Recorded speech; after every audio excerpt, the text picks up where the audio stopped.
नमस्कार, good evening मेरे प्यारे साथियों। कैसे हैं आप सब लोग? आशा है कि आप सब लोग कुशल मंगल से हैं और आप सबकी जो पढ़ाई बहुत ही शानदार तरीके से चल रही होगी। आइए सब लोग जुड़ जाइए हमारे साथ इस सेशन में। आज जो है हम आरपीएफ का सेकंड टेस्ट सॉल्व करने वाले हैं, जिसमें कि आपका आज है जीके का पार्ट 2। पार्ट 1 हमने पहले टेस्ट का सॉल्व कर लिया था। आज सेकंड जो टेस्ट है आपका, उसका जीके का टॉपिक है आपका, है ना। तो जिसमें कि आप देखते हैं हम प्रत्येक जो रविवार है उस दिन आपके रात के 8 बजे इस टेस्ट को सॉल्व करते हैं। तो आप भी ज्यादा से ज्यादा दोस्तों को इस क्लास के लिंक को शेयर कर दीजिए। जो भी आपके भाई बहन हैं जो रेलवे का एग्जाम देना चाहते हैं या जिन्होंने आरपीएफ का फॉर्म डाला है या आप ग्रुप डी एनटीपीसी का पेपर देने वाले हैं, उन सब के लिए जो है आपका ये आपके टेस्ट फायदेमंद रहेंगे। ठीक है ना। चलिए आइए जुड़ जाइए हमारे साथ और अब हम इस टेस्ट की शुरुआत करते हैं। पहला क्वेश्चन है आपका, आराम से क्वेश्चन पढ़िए आप और शांतिपूर्वक आपको आंसर देना है। बस चेहरे पर स्माइल होनी चाहिए और हाथ में कलम चलती रहनी चाहिए, है ना। चलिए पहला क्वेश्चन क्या है आपका कि दलितों के उत्थान के लिए बी.आर. अम्बेडकर के विचार से सर्व प्रमुख कौन था। यह आपको बताना है कि जो आपके भीमराव अम्बेडकर जी थे, उन्होंने सर्वप्रथम अपने विचारों में किसको प्राथमिकता दी थी। जैसे पहला ऑप्शन है कि स्थानों का आरक्षण, दूसरा था सामाजिक परिवर्तन, तीसरा साक्षरता और चौथा है राजनीतिक अधिकार। ये आपका क्वेश्चन है। तो बच्चे आप सब लोग जो है जल्दी से कमेंट करके आपको आंसर देना है। तो इसका जब आप आंसर बताओगे कि दलितों के लिए के उत्थान के लिए बी.आर. अम्बेडकर के जो विचार थे, सर्वप्रथम किसको प्राथमिकता दी उन्होंने, तो उन्होंने दी थी किसको, सामाजिक परिवर्तन को। वो क्या लाना चाहते थे, तो आप बताओगे सर समाज में परिवर्तन लाना चाहते थे। ठीक है ना। चलिए नेक्स्ट क्वेश्चन आ गया हमारा। इस क्वेश्चन का आंसर दीजिए आप सब लोग जल्दी से, है ना।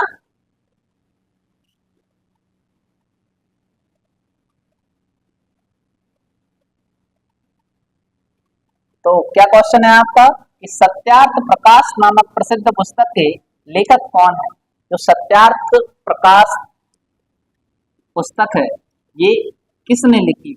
पहला ऑप्शन है विवेकानंद, बी.आर. अम्बेडकर, दयानंद सरस्वती या डॉक्टर राजेंद्र प्रसाद। आप बच्चे आराम से पढ़ लीजिए, चारों ऑप्शन पढ़ लीजिए और अपना आंसर आप देते चलिए। तो देखिए अब हम बात करते हैं जो सत्यार्थ प्रकाश पुस्तक है, इसकी रचना कब हुई थी। इसकी रचना हुई थी 1875 में। कब हुई थी इसकी रचना आपकी, 1875 में हुई।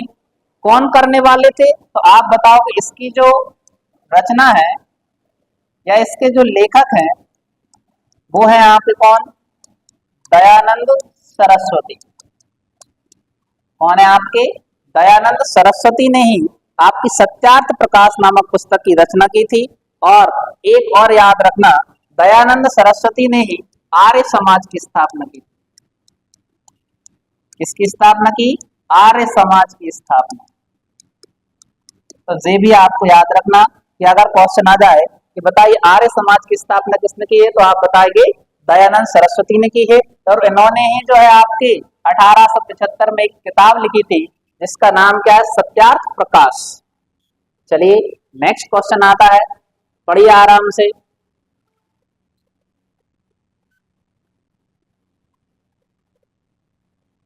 तो क्वेश्चन है आपका, भारतीय रिजर्व बैंक करेंसी नोट जारी करता है, किस आधार पर करेंसी नोट जारी करता है। पहला ऑप्शन है नियत प्रत्यय प्रणाली के अंतर्गत, अधिकतम प्रत्यय प्रणाली के अंतर्गत, अगला है नियत न्यूनतम आरक्षण प्रणाली के अंतर्गत, यह अनुपाती आरक्षण प्रणाली के अंतर्गत। तो ये आपके ऑप्शन हैं।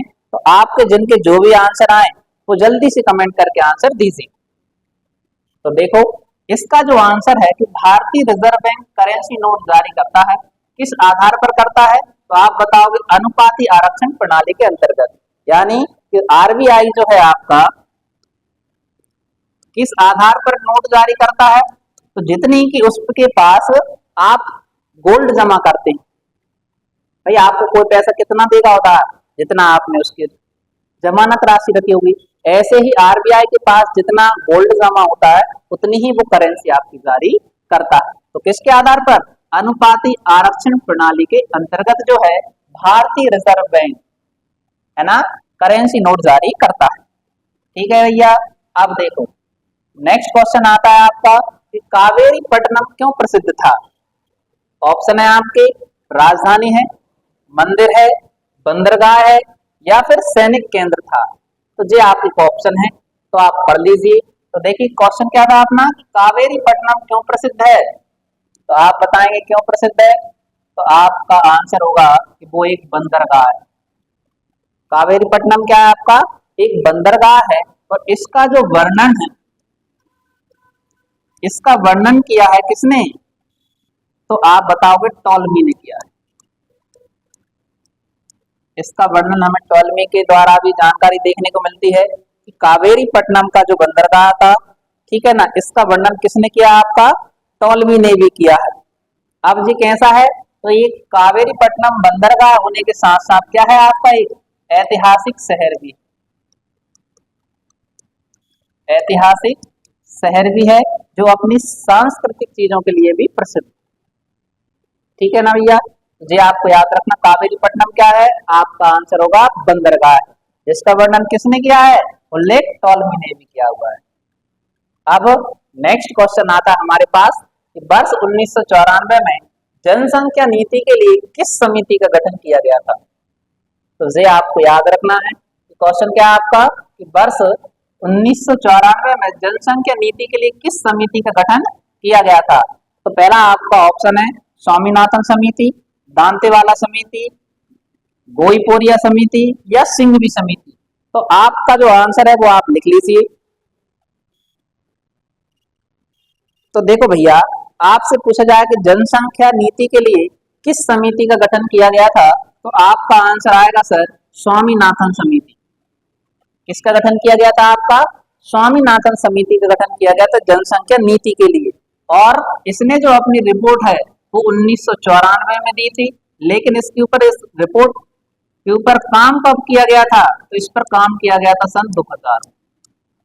ये भी आपको याद रखना है, इन्होंने रिपोर्ट दी थी आपकी कब, 1994 में। उस पर स्वीकार करने के बाद काम कब अप्लाई किया गया था, तो आप बताओगे सन 2000 में राष्ट्रीय जनसंख्या नीति को जारी किया गया था। किसके आधार पर, एमएस स्वामीनाथन समिति के आधार पर, है ना भैया।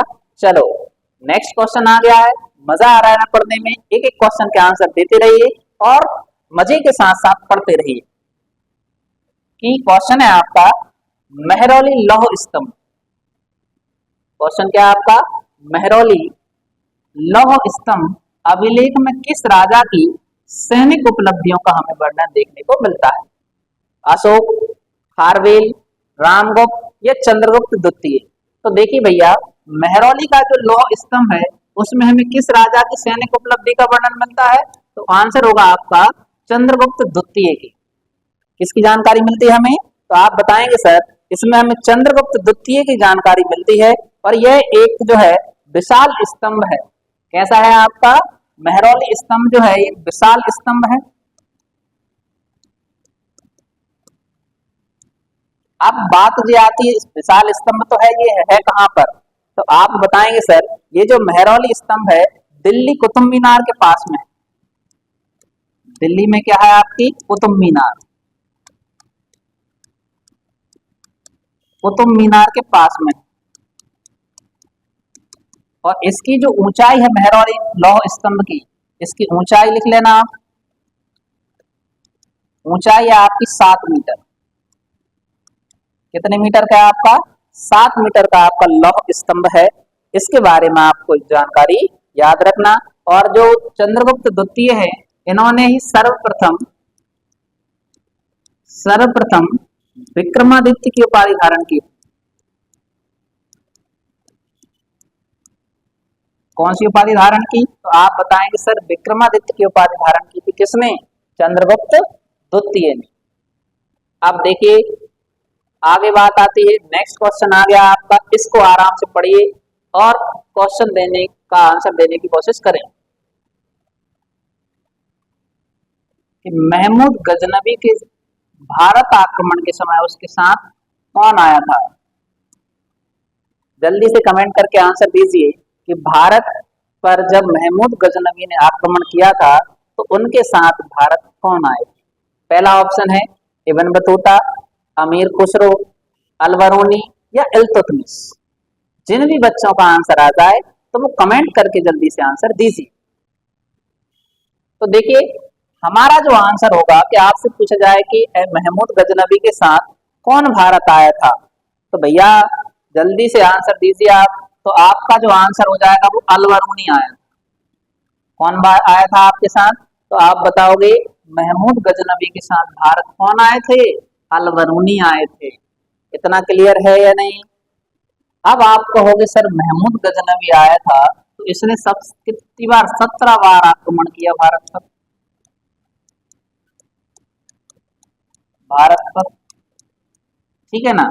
और सर्वाधिक किस पर किया इसने, सोमनाथ को लूट कर ले गया। तो सोमनाथ मंदिर जिसको आप पढ़ते हैं, तो ये सोमनाथ मंदिर कहाँ पर है आपका, आप बताएंगे सर गुजरात में। इतना क्लियर है। अब देखिए जब सोमनाथ मंदिर के बारे में पढ़ लिया है तो जी कुछ और भी तो नाम लिख रहे हैं आपके। इब्न बतूता किसके समय पे आया था भारत, तो आप बताएंगे सर इब्न बतूता जो है ये मोरक्को यात्री है। कैसा यात्री था आपका, मोरक्को यात्री था, जिसका नाम क्या है, इब्न बतूता। इब्न बतूता आया था 1331 ईस्वी में, सॉरी 1333 ईस्वी में आया था। कब आया था, 1333 ईस्वी में आया था। और कहाँ आया था 1333 ईस्वी में, सिंध आ गया था। और कहाँ से आया था, आप बताओगे मध्य एशिया के रास्ते से आया था। मध्य एशिया के रास्ते से भारत पहुंचा था। अब देखिए मध्य एशिया के रास्ते से ये भारत पहुंचा कौन, इब्न बतूता आ गया था। इतना आपको याद रखना है। अब जब ये भारत आया था तो 1330 के समय शासन किसका था, ये भी आप रखना। तो शासन आप बताओगे मोहम्मद बिन तुगलक। मोहम्मद बिन तुगलक के समय भारत आया था कौन आपका, इब्न बतूता। अब इसके बाद एक और नाम दिया है अमीर खुसरो, किसके समय आए थे, किसकी बात चल रही है आपकी, अमीर खुसरो किसके समय आए थे। तो आप बताएंगे अमीर खुसरो जो है भैया ये बलबन के समय आए। बलबन के समय, बलबन के समय आए थे कौन आपके, अमीर खुसरो। इनके बारे में याद रखना। और इल्तुतमिश कौन था, इसके बारे में भी जान लीजिए कि इल्तुतमिश कौन है।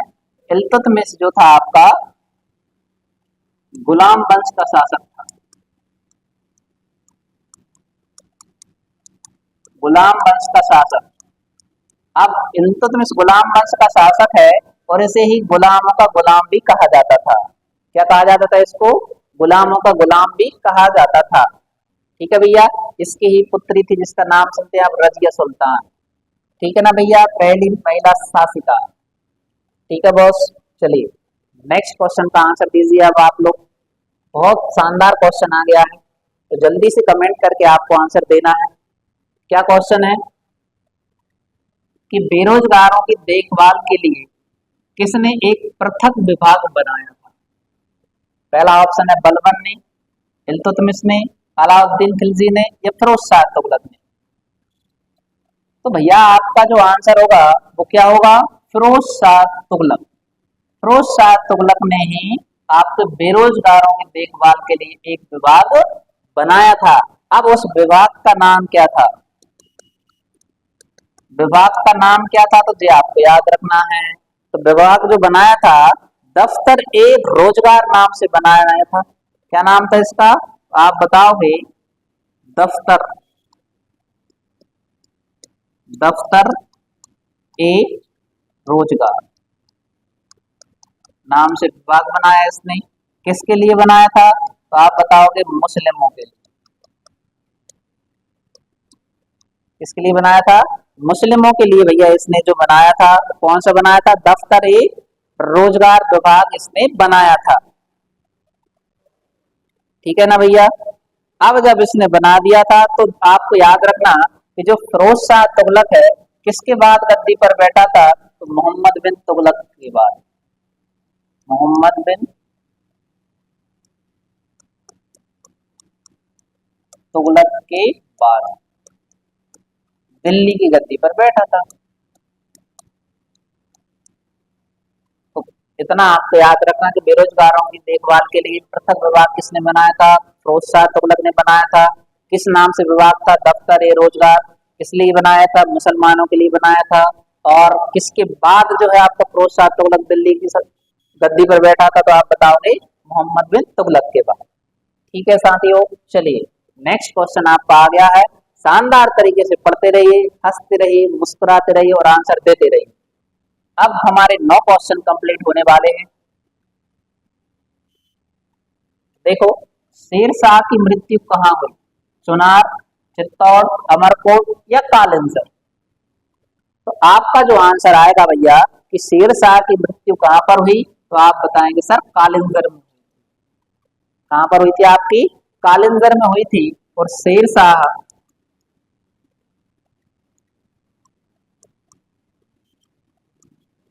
दिल्ली की गद्दी पर हुमायूं को हराकर बैठा था। किसको हराया था भैया इसने? तो आप बताओगे हुमायूं को। 19 हुमायूं को जो है पराजित किया था इसने, है ना, 1540 में।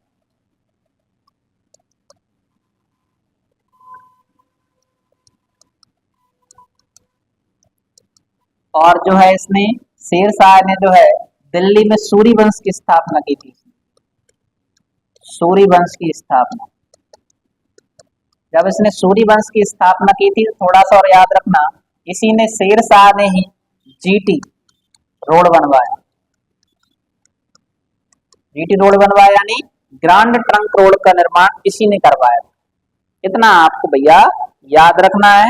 और इनकी जो है आगे चल के मृत्यु हो जाती है शेरशाह सूरी की, कब? 1945। सॉरी, कब हो गई थी आपकी? इसकी 1545 में मृत्यु हो गई।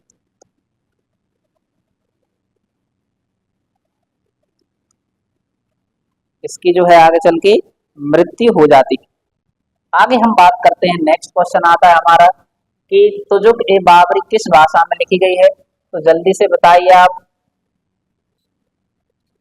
जो तुजुक ए बाबरी है आपकी किस भाषा में लिखी गई है? तो आप बताओगे सर फारसी भाषा में लिखी गई है। और इसका जो लेखक है, तुजुक ए बाबरी के लेखक कौन है आपके? तो आप बताओगे सर बाबर स्वयं। तुजुक ए बाबरी किसने लिखी है? बाबर ने लिखी है, फारसी भाषा में लिखी है। और ये इसकी आत्मकथा। तुजुक ए बाबरी क्या है? तो बाबर की आत्मकथा है, तो खुद ने अपने बारे में लिखी। चलिए भैया, नेक्स्ट क्वेश्चन आता है कि भारत के चारों कोनों में 4 मठ किसने स्थापित किए थे? पहला ऑप्शन है भास्कराचार्य, दूसरा है शंकराचार्य, माधवाचार्य, रामानुजनाचार्य। तो ये आपका क्वेश्चन है, इसका जल्दी से आपको आंसर देना है, पढ़ लीजिए आप। तो देखिए, आपका जो आंसर है वो है आपका क्या? शंकराचार्य। क्या आंसर होगा आपका? शंकराचार्य ने भारत के चारों कोनों पर 4 मठ बनवाए। ये आपको याद रखना है। वे मठ कहाँ कहाँ पर थे, किस किस नाम से थे, उनके बारे में देखते हैं। पहले जो शंकराचार्य है, ये अद्वैत वेदांत की प्रेरणता थी, ये आपको याद रखना। अब इन्होंने जो है 4 मठ बनवाए, ये आपको कौन कौन से बनवाए हैं तो वो भी याद रखना। उत्तर, दक्षिण, पूर्व, पश्चिम। तो उत्तर में इन्होंने कौन सा बनवाया था तो उसका भी नाम आपको याद रखना। उत्तर में इन्होंने बनाया था जिसका नाम है ज्योतिर्मठ।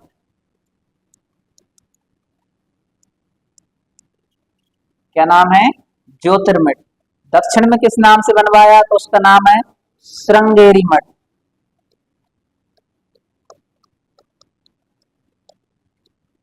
क्या नाम है? श्रृंगेरी मठ। पूर्व में बनवाया पुरी के नाम से, पुरी। और जो है पश्चिम में बनवाया इन्होंने किस नाम से तो आप बताओगे द्वारका। पश्चिम में कहाँ बनवाया? द्वारका में। तो ये इन्होंने 4 मठ बनवाए थे जिससे कि ये ज्यादा से ज्यादा प्रचार प्रसार का केंद्र भी बन सके थे आप।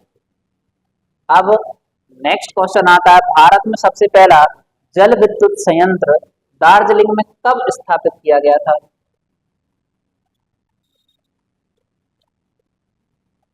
तो भैया देखो, भारत में सबसे पहला जल विद्युत संयंत्र कब स्थापित किया गया था? तो आप बताओगे 1897 में।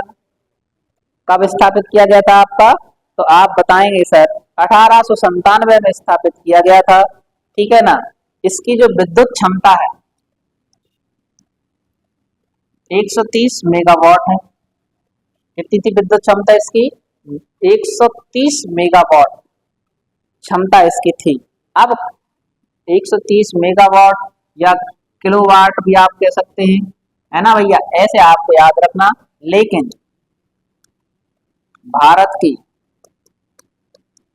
की पहली भारत की एक और क्वेश्चन याद रखना आप, यहीं से आता है कि भारत की पहली जल विद्युत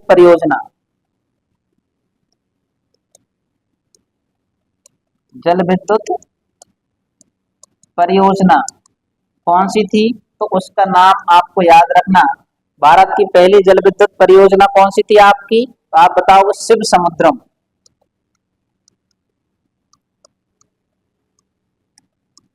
भारत की पहली जल विद्युत परियोजना कौन सी है?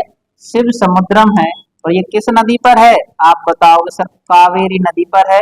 और कहां पर है? कर्नाटक। शिव समुद्रम परियोजना किस नदी पर है? कावेरी नदी पर है और कर्नाटक में है, इसकी शुरुआत की गई थी। अब भैया एक बात समझ में आई कि नहीं आई? दो क्वेश्चन है आपके।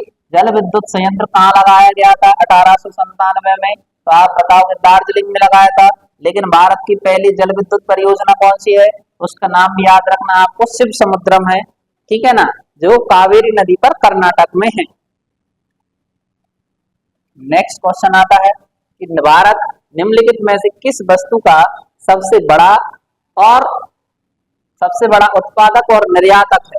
तो बताओ भैया, भारत की बात चल रही है तो इनके बारे में आपको याद रखना है। तो भारत का सबसे बड़ा उत्पादक और निर्यातक जो है किसमें है? आपका आंसर होगा अभ्रक में।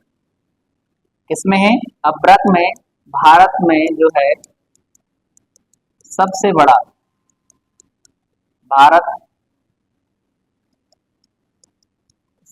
बड़ा उत्पादक भी और इसका क्या है? निर्यातक भी। और भारत में सबसे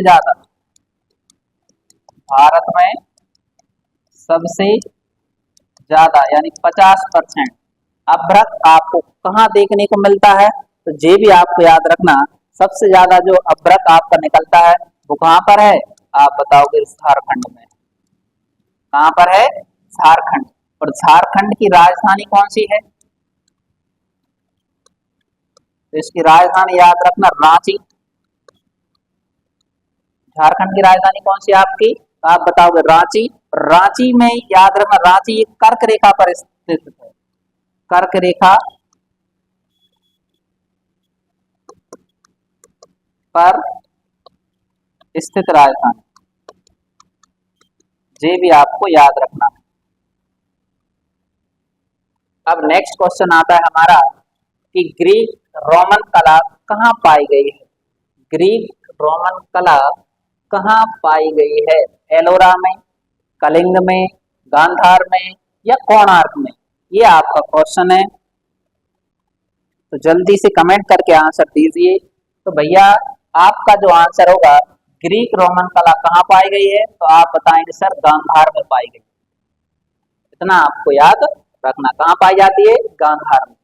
नेक्स्ट क्वेश्चन है यूरोप की महत्वपूर्ण औद्योगिक नदी कौन सी? तो देखिए क्वेश्चन पढ़ लिया आपने। क्या क्वेश्चन है आपका कि यूरोप की सबसे महत्वपूर्ण औद्योगिक नदी कौन सी है? तो उसके लिए ऑप्शन है आपके पास रूहर नदी, राइन नदी, म्यूज नदी या वोल्गा नदी। तो आपको याद रखना है यूरोप की जो महत्वपूर्ण नदी है उसका नाम क्या है? राइन नदी है, जो सबसे ज्यादा व्यापार के लिए उपयोग की जाती है, जिससे कि माल का आना जाना इस नदी से होता है। इतना आपको याद रखना कि यूरोप की महत्वपूर्ण नदी कौन सी है? राइन नदी। नेक्स्ट क्वेश्चन आता है कि निम्नलिखित में से गलत की पहचान करें।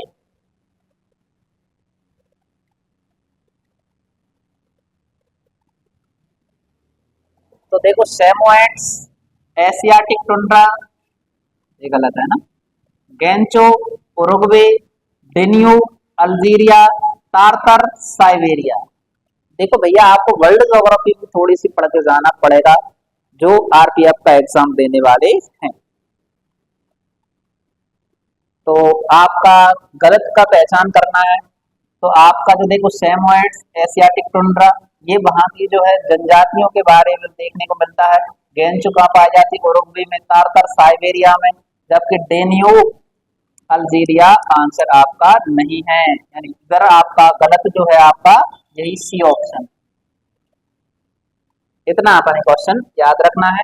नेक्स्ट क्वेश्चन आ गया आपका, अनुवांशिकी का पिता किसे कहा जाता है? जल्दी से क्वेश्चनों के आंसर देते चलिए आप। क्वेश्चन क्या है? अनुवांशिकी का पिता किसे कहा जाता है? पहला ऑप्शन है डार्विन, मेंडल, वेलेस, लेमार्क। तो जल्दी से कमेंट करके आंसर दीजिए। आशा है कि सभी बच्चों को इसका आंसर पता होगा। तो अनुवांशिकी का जो पिता कहा जाता है वो भैया मेंडल को कहा जाता है। अनुवांशिकी का पिता किसे कहा जाता है? मेंडल को कहा जाता है। और मेंडल ने जो है किस पर किया था प्रयोग? आपने सुना है कि मटर के दाने पर किया था। अनुवांशिकी गुण जो डीएनए वगैरह आप देखते जीन का एक जगह से दूसरी जगह ट्रांसफर होना, वो सब इन्होंने बताया है। अब डार्विन ने कौन सा सिद्धांत दिया है? उत्परिवर्तन। इन्होंने बताया कि धीरे धीरे चीजों में परिवर्तन होता है। उत्परिवर्तन का सिद्धांत किसने दिया है? डार्विन ने ही दिया है। ऐसा अपने क्वेश्चन याद रखना है। ठीक है भैया। नेक्स्ट क्वेश्चन आ गया, वनस्पति शास्त्र का जनक किसे कहा जाता है? जल्दी से कमेंट करके आंसर दीजिए कि वनस्पति शास्त्र का जनक किसको कहा जाता है? तो वनस्पति शास्त्र का जो जनक कहा जाता है लीप्रेक्टस नहीं, यानी थियोफ्रैक्टस। थियोफ्रैक्टस को ही कहा जाता है क्या? वनस्पति शास्त्र का जनक। और जो है अरस्तु को किसको कहा जाता है? तो आप बताओगे जीव विज्ञान, जीव विज्ञान या जंतु विज्ञान का जनक कहा जाता है। और आपने डार्विन, डार्विन देख लिया है। उत्परिवर्तन, उत्परिवर्तन का सिद्धांत इन्होंने दिया है। मेंडल ने आपने देख लिया है, कौन सा दिया था आपका? तो ये अनुवांशिकी के बारे में इन्होंने बताया था। तो ये आपकी क्वेश्चन आपको याद रखना है। नेक्स्ट क्वेश्चन आता है कि जल की स्थायी कठोरता किसके कारण होती है? जल्दी से क्वेश्चन का आंसर दीजिए कि जल की स्थायी कठोरता किसके कारण होती है? पहला ऑप्शन है sodium bicarbonate, potassium bicarbonate, calcium sulphate, calcium व मैग्नीशियम के क्लोराइड एवं सल्फेट। ये आपका क्वेश्चन है, जल्दी से इसका आंसर दीजिए। तो भैया अगर आपसे आ जाए कि जल की कठोरता किसके कारण होती है, तो आप ज्यादा सोचना विचारना मत और आंसर लगा देना कैल्शियम, मैग्नीशियम के क्लोराइड एवं सल्फेट के कारण जो है आपकी जल की कठोरता आती है। नेक्स्ट क्वेश्चन आ गया है, यह सत्य होगा कि भारत को परिभाषित किया जाए। भारत को परिभाषित किस रूप में किया जाए, यह आपका क्वेश्चन है। तो पहला ऑप्शन है एक खाद्य की कमी वाली अर्थव्यवस्था के रूप में। तो बताओ क्या भारत में खाने की कमी है क्या? खाद्य जो खाद्यान्न चीजें उनकी कमी है क्या? तो आप कहोगे बिल्कुल नहीं है। दूसरा, एक श्रमिक आधिक्य वाली अर्थव्यवस्था के रूप में। हाँ, ये तो कह सकते भारत में जनसंख्या ज्यादा है तो श्रमिक भी ज्यादा है, हाँ या ना। तीसरा देख दो आप, एक व्यापारिक आधिक्य वाली अर्थव्यवस्था। क्या भारत में ज्यादातर व्यापारी है? क्या व्यापार है भारत में ज्यादा? तो नहीं है। एक पूंजीवादी आधिक्य वाली अर्थव्यवस्था। क्या भारत में पूंजीवाद है क्या? तो भी नहीं। तो हमारा जो आंसर होगा भैया, राइट आंसर होगा आपका बी ऑप्शन। कौन सा हो जाएगा? यानी एक श्रम आधिक्य वाली अर्थव्यवस्था के रूप में। चलिए नेक्स्ट क्वेश्चन आ गया आपका, उच्च न्यायालय के न्यायाधीशों की सेवानिवृत्ति की आयु कितनी है? ये आपका क्वेश्चन है, तो जल्दी से पढ़ दीजिए और आंसर दीजिए कि उच्च न्यायालय के न्यायाधीशों की सेवानिवृत्ति की आयु कितनी है? 58 वर्ष, 60 वर्ष, या आपसे पूछेंगे 62 वर्ष या 65 वर्ष। जल्दी से इस क्वेश्चन का आप लोग आंसर दीजिए।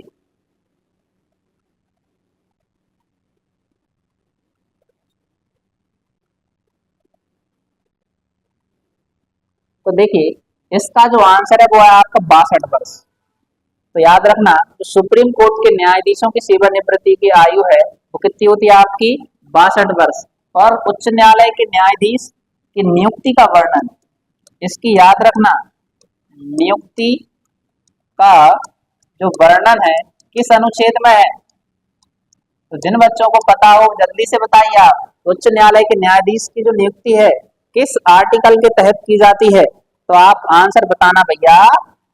तो 217 अनुच्छेद कौन सा है, अनुच्छेद 217 में इनके नियुक्ति के बारे में बताया गया है।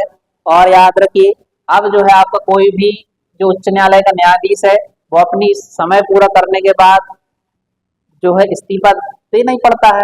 दूसरा है आपका वो राष्ट्रपति को इस्तीफा दे सकता है कभी, ये आपको याद रखना। किसको दे सकता है, तो पूर्व कोई भी राष्ट्रपति को जो है अपना इस्तीफा दे सकता है। नेक्स्ट क्वेश्चन क्या आता है, निम्नलिखित में से किस कर का आरोपण केंद्र करता है किंतु संग्रह विनियोजन राज्य करता है। लगाता तो कौन है, केंद्र सरकार है, लेकिन उसको उगाता कौन है, उगाना मतलब वसूलना कौन करता है, राज्य सरकार करती है। तो बताइए कौन सा कर है। पहला ऑप्शन है स्टाम्प कर, यात्री कर, यात्री और माल कर, संपदा शुल्क या समाचार पत्रों पर कर। तो आपका जो आंसर होगा वो है स्टाम्प शुल्क।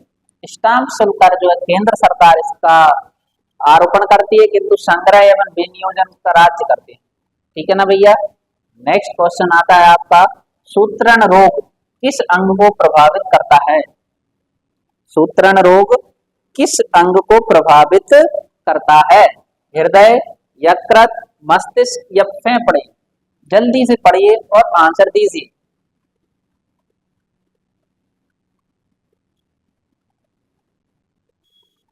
आराम से देते चलिए आंसर। तो देखो सूत्रण रोग किस अंग को प्रभावित करता है, तो आपका आंसर होगा यकृत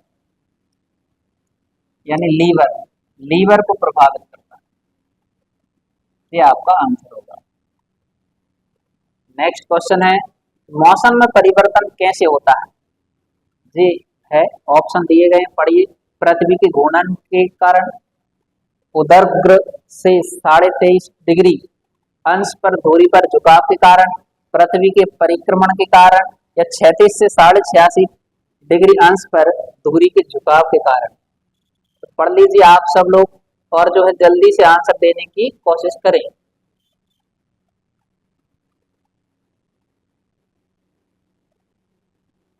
तो भैया आपसे पूछा जाए कि मौसम में परिवर्तन कैसे होता है, तो आंसर बता देना पृथ्वी के घूर्णन के कारण। किसके कारण होता है, पृथ्वी के घूर्णन के कारण ही आपके मौसमों में क्या आता है, परिवर्तन आता है। नेक्स्ट क्वेश्चन क्या आता है, यदि भारत के प्रधानमंत्री संसद के उच्च सदन के सदस्य हैं तो क्या ऑप्शन आपका सही होगा।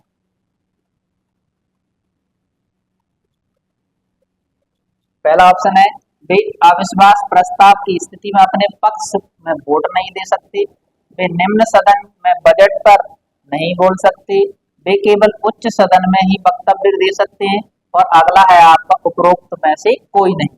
जल्दी से इसका आंसर आप लोग सोच लीजिए।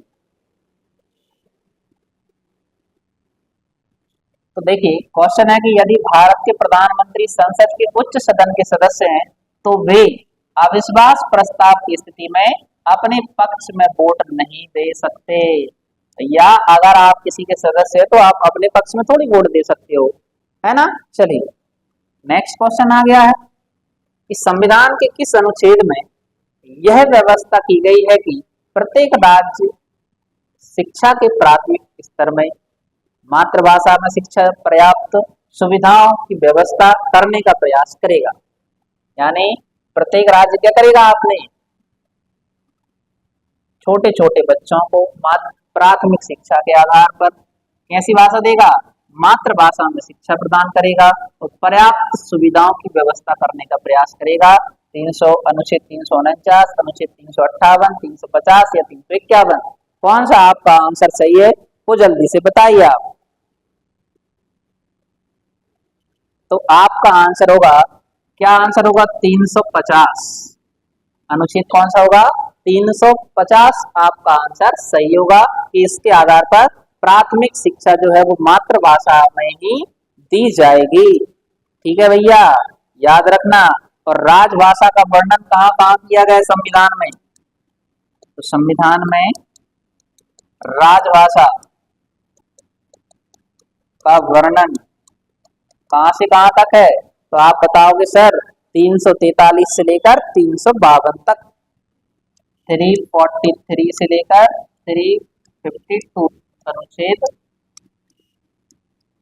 तक, ये आपको याद रखना है। नेक्स्ट क्वेश्चन आता है कि राष्ट्रीय दल के रूप में मान्यता प्राप्त करने के लिए किसी पार्टी को कम से कम कितने वैध मत प्राप्त करने होंगे, तभी जाके वो नेशनल पार्टी बन सकती है। आपने देखा हो जैसे कांग्रेस हो गई आपकी, बीजेपी हुई, क्या हुई? कांग्रेस हुई, बीजेपी हुई, तो उन्हें कितना नेशनल पार्टी बनने के लिए अपने पास कितना मत लाना पड़ेगा, जो भी वैध होना चाहिए। पहला ऑप्शन है 4 या अधिक राज्यों में वैध मतों का 10%, दूसरा है 2 राज्यों में वैध मतों की 15%, अगला 4 या अधिक राज्यों में वैध मतों का 4%, या एक राज्य में वैध मतों का 15%। तो जिन बच्चों का आंसर आ रहा हो तो वो जल्दी से कमेंट करके आंसर आप लोग दे दीजिए।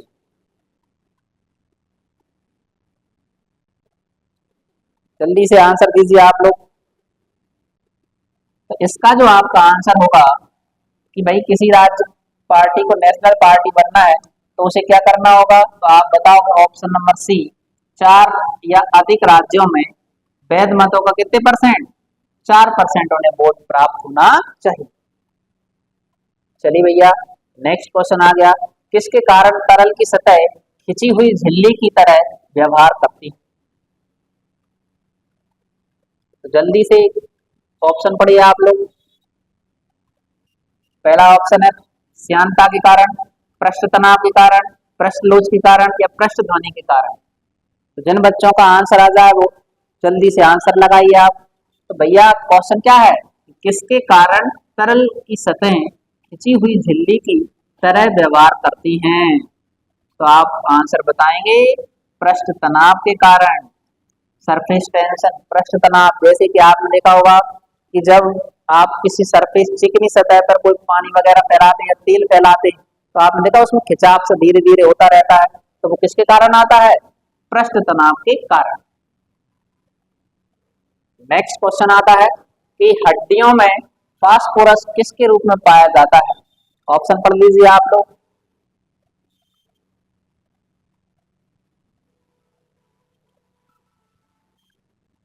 फास्फोरस पेंटाक्साइड, अगला है कैल्शियम फॉस्फेट, या फास्फोरस पेंटाक्लोराइड, अगला है सोडियम फास्फोट। जल्दी से अपना आंसर दीजिए आप लोग। तो हमारा जो आंसर होगा कि हड्डियों में फास्फोरस किसके रूप में पाया जाता है? कैल्शियम फास्फेट के रूप में। किसके रूप में पाया जाता है? हड्डियां मजबूत क्यों होती हैं? कैल्शियम फास्फेट के कारण। नेक्स्ट क्वेश्चन आता है, तीसरा क्वेश्चन आ गया, हमारी मंजिल दूर नहीं है, जल्दी से आंसर दीजिए आप। निम्नलिखित में से भारत के कुछ भागों में पीने के जल में प्रदूषण के रूप में पाए जाते हैं, ऐसे आपको जमाना है किस रूप में पाए जाते हैं?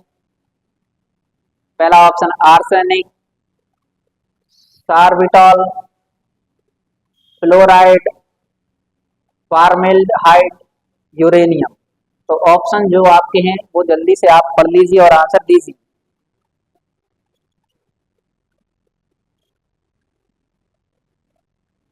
तो देखिए, अब हमसे पूछा गया भारत के कुछ भागों में पीने के जल में प्रदूषण के रूप में पाए जाते हैं, क्या क्या पाए जाते हैं?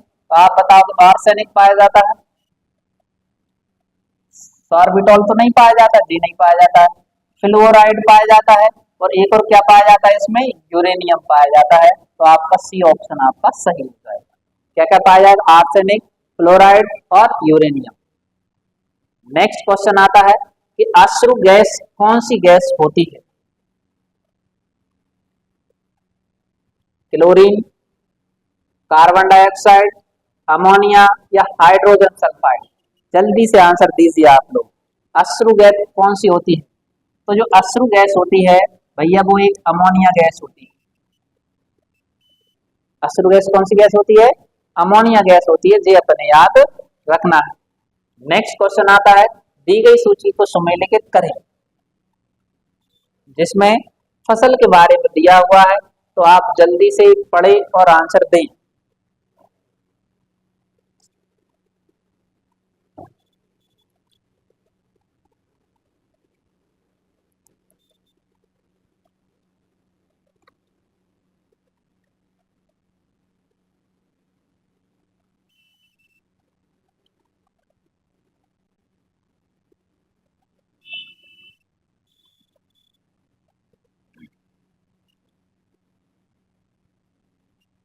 तो देखो भैया, उसने पूछा रबी की फसल, कौन सी फसल आई है? रबी की फसल। तो रबी की फसल आपने देखा वो कब लगाई जाती है? तो आपने कहा कि सर ये लगाई जाती है अक्टूबर नवंबर में, और इसको काट लिया जाता है मार्च अप्रैल में। तो अक्टूबर नवंबर में या मार्च अप्रैल में जिसको काटा जाता है तो कौन सी फसल होती है? आप बताओगे सर मटर की फसल, खरीफ की फसल। कौन सी फसल? खरीफ की फसल। कौन सी होती है? तो आप बताओगे सर खरीफ की फसल होती है तंबाकू। और अगला आता है जायद की फसल। तो जायद की फसल जो होती है वो कौन सी होती है? तरबूज की फसल। रबी और खरीफ, खरीफ की फसल कब लगाई जाती है? तो इसके बारे में आपने देखा कुछ लोग तंबाकू यानी गांजा लगा देते हैं बरसात में, है ना। कोई जैसे आपने मक्का वगैरह होते हैं उनके बीच में गांजा लगा देते हैं। तो मक्का वगैरह कब लगाई जाती है? तो जी भैया जून जुलाई में फसल लगाई जाती है। कब लगाई जाती है? जून जुलाई से लेकर अक्टूबर नवंबर में इसको काट लिया जाता है। ये जिसमें आप बोलते हो सोयाबीन, क्या आ जाता है? सोयाबीन, उड़द, अरहर, ये आपकी फसल है किसकी? जायद की। जबकि रबी की फसल अक्टूबर नवंबर, जैसे गेहूं, चना, मटर, ये इसकी फसल है। जायद की फसल कौन सी होती? तरबूज, जो अभी कुछ समय के लिए आपने देखा होगा कि ये इसको मार्च में लगा देते हैं और जून तक ये चलती है आपके, ना, जो पानी वाली चीजें होती हैं आपकी, जैसे ककड़ी वगैरह होती है। नेक्स्ट क्वेश्चन आता है, ओजोन परत क्या है? सूर्य के प्रकाश की एक रक्षी परत, चांदनी की एक रक्षी परत, ताप में से रक्षा करने वाली एक परत, एक रक्षी परत जो पराबैंगनी प्रकाश को फिल्टर करती है। तो बताओ भैया पराबैंगनीकरण यानी ओजोन परत क्या है? यह आपको जल्दी से आंसर देना, ओजोन परत क्या है?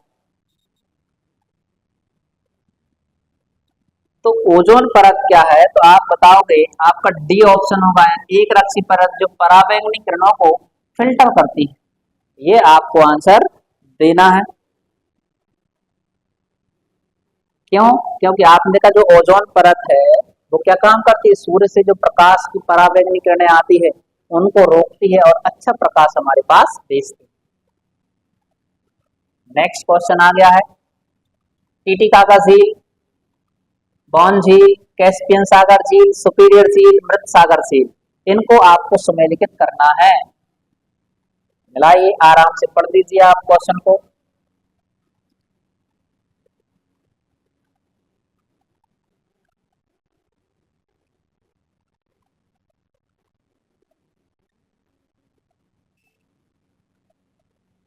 तो देखो, हम मिलाते हैं, टीटिकाका झील कैसी झील है? सबसे ऊंची झील है।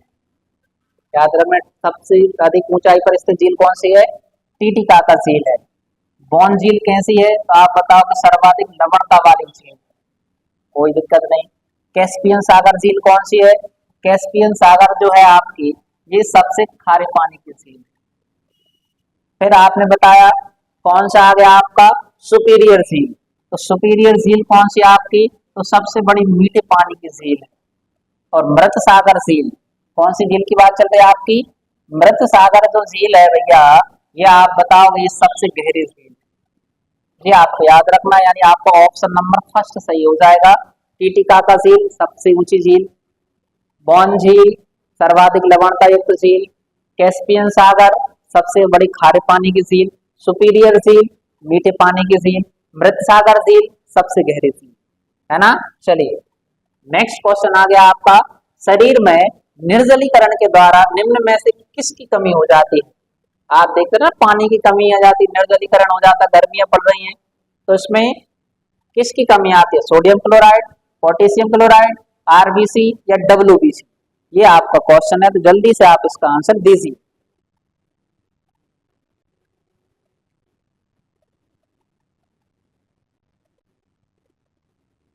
देखो शरीर में निर्जलीकरण के कारण किसकी कमी आती है, तो आप बताओ सोडियम क्लोराइड। किसकी कमी आ जाती है, निर्जलीकरण के कारण आती है सोडियम क्लोराइड की कमी, है ना बच्चों। चलो नेक्स्ट क्वेश्चन का आंसर दीजिए। रेडियो तरंगों के विक्षेपण के लिए वायुमंडल की का कौन सा स्तर उत्तरदायी है, रेडियो तरंगों के विक्षेपण के लिए।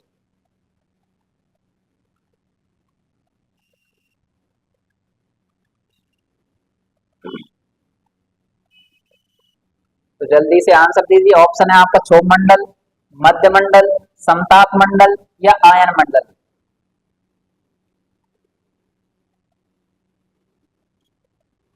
तो भैया रेडियो तरंगों की बात चल रही है, रेडियो तरंगों के विक्षेपण के लिए जो हमें जो मंडल उत्तरदायी होता है उसका नाम है आयन मंडल।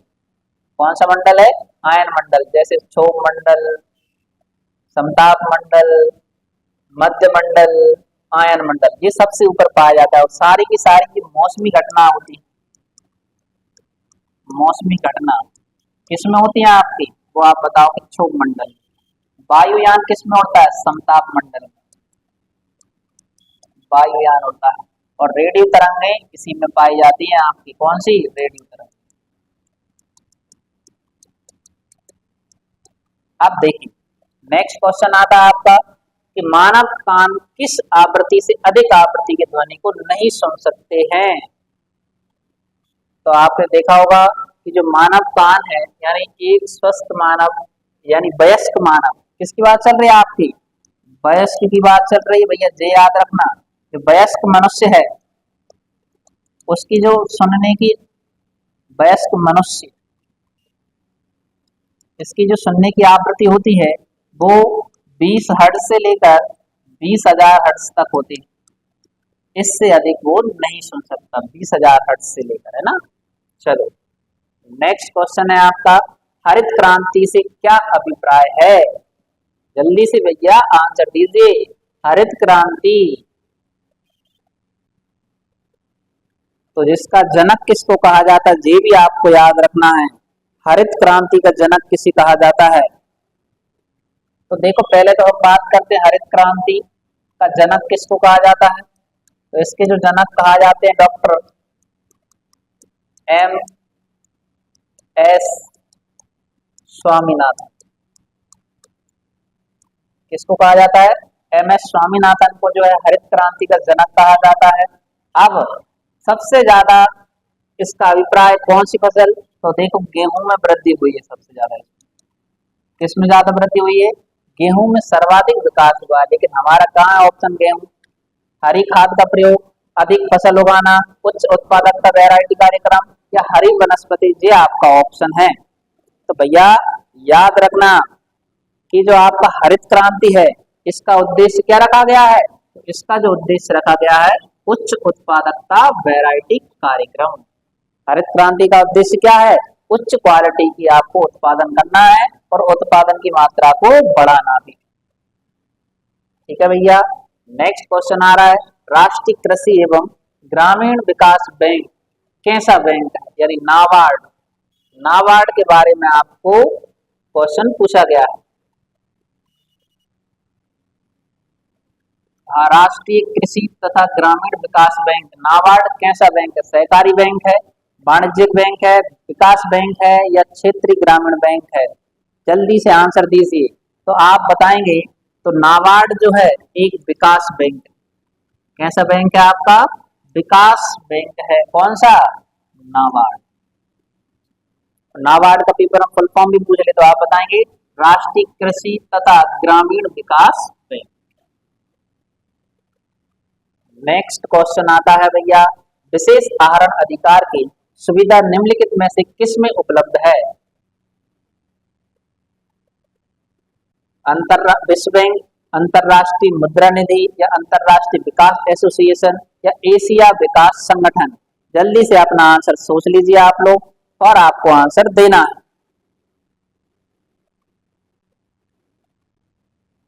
तो देखिए इसका जो आंसर है कि विशेष आहरण अधिकार की सुविधा निम्नलिखित में से किसमें उपलब्ध है? तो आप बताओगे अंतर्राष्ट्रीय मुद्रा निधि।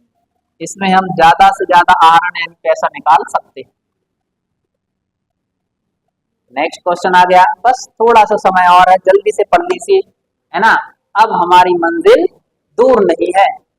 प्रकाश का वेग अधिकतम होता है, कहां पर आपका प्रकाश का वेग अधिकतम होता है? पहला ऑप्शन है अनुप्रस्थ, अनुदैर्ध्य, विद्युत चुम्बकीय, या ए एंड बी दोनों। जल्दी से क्वेश्चन का आंसर दीजिए भैया। तो आप बताओगे सर प्रकाश का जो वेग होता है अधिकतम वो अनुप्रस्थ तरंगों में होता है। किसमें होता है सबसे ज्यादा? अनुप्रस्थ तरंगें, जो सीधी तरंगें जाती हैं, जो एक ही दिशा में काम करती है। ठीक है भैया, चलो अनुप्रस्थ तरंगों में प्रकाश का वेग सबसे ज्यादा होता है। नेक्स्ट क्वेश्चन है कि पत्तियों द्वारा निर्मित भोजन को पौधे अन्य भागों में पहुंचाता है। तो भैया ये बताओ आप, पत्तियों द्वारा भोजन को पौधों के अन्य भागों में पहुंचाने का काम कौन करता है? फ्लोएम, जाइलम, कैम्बियम, ये सभी। तो जल्दी से क्वेश्चन का आंसर दीजिए। तो आप बताओगे भोजन को पहुंचा रहा है पत्तियों में से, तो आंसर है फ्लोएम। ठीक है, ऐसी ऐसी छोटी छोटी नलियां होती हैं, है ना। अब उनमें से पानी भी जाता है, भोजन भी जाता है, एक दूसरे में फैलता रहता है। तो भैया आपका आंसर हो जाएगा क्या? फ्लोएम काम करता है भोजन को पहुंचाने का, जाइलम पानी को पहुंचाता है। भारत में रेल लाइन बिछाने का श्रेय किसको जाता है? तो ये आपका क्वेश्चन है। जॉन मथाई को, जॉर्ज विलियम को, लॉर्ड डलहौजी को, या इनमें से कोई नहीं? जल्दी से आप आंसर दीजिए। तो देखो ये तो आपको पता ही है कि भारत में रेल लाइन बिछाने का श्रेय किसको जाता है? लॉर्ड डलहौजी को। और पहली ट्रेन कब चली थी? पहली ट्रेन आपको पता ही 1853 में चलाई गई थी। कहां से कहां तक चलाई गई थी? तो आप बताओ, तो मुंबई से ठाणे के बीच। लॉर्ड डलहौजी को भारत में रेलवे लाइन बिछाने का श्रेय जाता है। नेक्स्ट क्वेश्चन है कि 23वीं सीनियर महिला राष्ट्रीय फुटबॉल चैंपियन कप का खिताब किस टीम ने जीता है?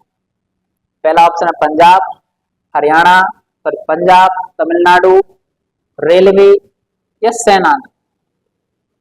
ये आपके ऑप्शन है, जल्दी से आंसर दीजिए आप।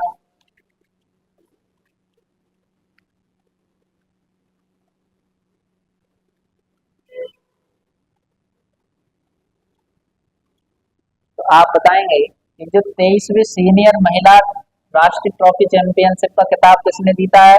आप बताओगे तमिलनाडु ने जीता है। किसने जीता है? तमिलनाडु ने जीता था। भारत में सबसे पहली ट्रेन कब चलाई गई थी? तो देखो भैया, अब ये भी डेट आपको याद रखना है। अभी हमने 1853 तो क्लियर कर दिया था, और भारत में जो पहली ट्रेन कब चलाई गई थी और इसका श्रेय किसको गया था? तो श्रेय दिया था हमने किसको? डलहौजी को,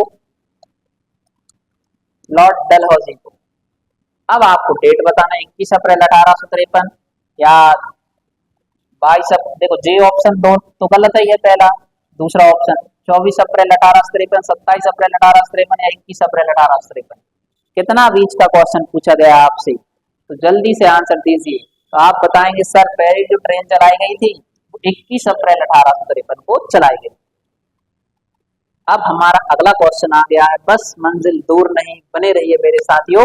अब 17 से 20 जनवरी 2024 के मध्य भारत अंतरराष्ट्रीय विज्ञान महोत्सव 2023 कहाँ आयोजित किया गया था?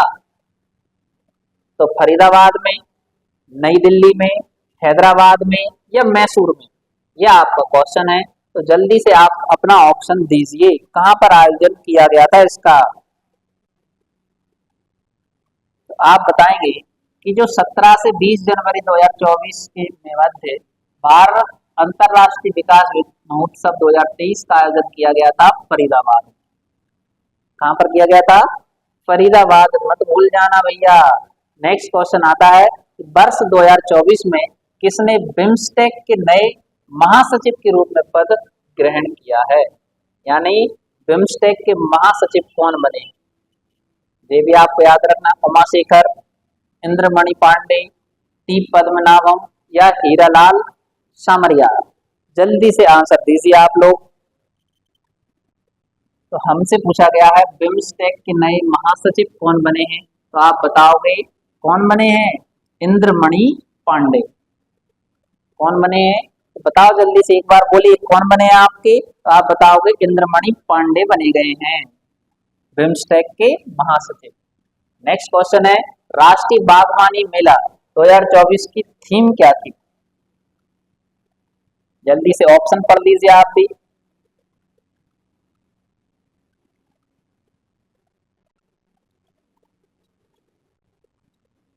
आत्मनिर्भरता के लिए नमोन्मेषी बागवानी, startup and stand up India, ग्रामीण समृद्धि के लिए बागवानी, या अगला था सतत विकास के लिए नेक्स्टेजन प्रौद्योगिकी आधारित बागवानी।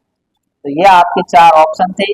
आप सबका जो आंसर होना चाहिए, राष्ट्रीय बागवानी मेल थीम क्या थी, तो आप बताओगे डी ऑप्शन, यानी सतत विकास के लिए नेक्स्टेजन प्रौद्योगिकी आधारित बागवानी। ये आपका आंसर होगा। चलिए नेक्स्ट क्वेश्चन आ गया है हमारा, जल्दी से आंसर दें कि रेल बजट को सामान्य बजट के रूप में किस वर्ष अलग किया गया था? यानी रेल बजट को सामान्य बजट से किस वर्ष अलग किया गया था? 1889, 1892, 1889, 1982, 1920 या 1924? जल्दी से बताइए, रेल बजट को सामान्य बजट से कब अलग किया गया था? तो आप बताएंगे सर 1924 में। कब किया गया था? तो याद रखना, रेलवे बजट को सामान्य बजट से कब अलग किया गया? 1924 में। नेक्स्ट क्वेश्चन, आखिरी क्वेश्चन, जल्दी से पढ़ लीजिए, बहुत शानदार क्वेश्चन है आपका। क्या है कि अंतरराष्ट्रीय, एक सेकंड, हाँ क्वेश्चन पढ़िए आप लोग कि अंतरराष्ट्रीय क्रिकेट परिषद आईसीसी की पहली स्वतंत्र भारतीय महिला निदेशक के रूप में किसे नियुक्त किया गया है? जल्दी से ऑप्शन है आपके, नीता अंबानी, इंदिरा नूई, अरुंधति भट्टाचार्य, इनमें से कोई नहीं। तो जल्दी से आंसर आप लोग दीजिए। तो भैया आपका जो आंसर होगा वो होगा आपका इंदिरा नूई। इंदिरा नूई को ही जो है आपका भारतीय महिला निदेशक बनाया गया। तो ये जो हमारे क्वेश्चन थे आज के टेस्ट के 50 क्वेश्चन थे जो हमने सॉल्व कर लिए हैं। अगली क्लास में हम मैथ को सॉल्व करेंगे। तो आप सब लोग बने रहिए हमारे इस चैनल के साथ और ज्यादा से ज्यादा लोगों को इस क्लास की लिंक शेयर कीजिए, क्योंकि सबका साथ सबका विकास ही आपका होना चाहिए। क्योंकि जो भाई बहन ग्रामीण क्षेत्र से हैं, जो कहीं बाहर जाकर कोचिंग नहीं कर पा रहे हैं और उनको भी सरकारी नौकरी का सपना देख रहे हैं, उन लोगों को ज्यादा से ज्यादा शेयर करना ना भूलें। मिलते हैं ब्रेक के बाद। धन्यवाद।